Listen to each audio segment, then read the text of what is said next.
As the first rays of the sun kissed the rooftops of the village, Meera stood at her doorstep, holding the small wooden box left by Arjun.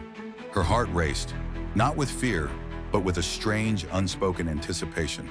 Inside the box lay a wooden bird, intricately carved, its wings stretched as though ready to soar. Beneath it, a folded piece of paper, simple yet heavy with meaning.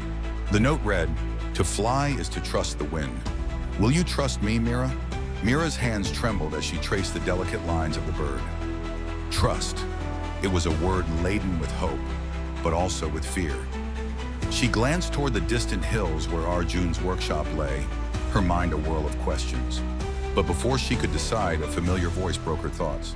Her father stood behind her, his sharp eyes narrowing as they fell on the box in her hands. "What is that, Meera?" he demanded. Quickly, Meera hid the note, her heart pounding. "Just a gift from the neighbor's children," she said, forcing a smile.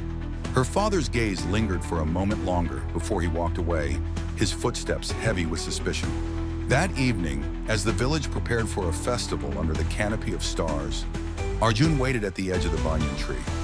His eyes searched the crowd for Meera, hoping, praying that she had read his message and understood.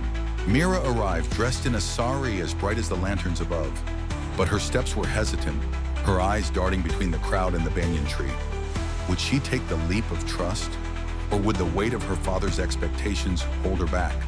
As the festival lights danced in her eyes, Meera reached into her pocket, her fingers brushing against the wooden bird. What she did next would decide the course of their story forever. But what did Meera choose?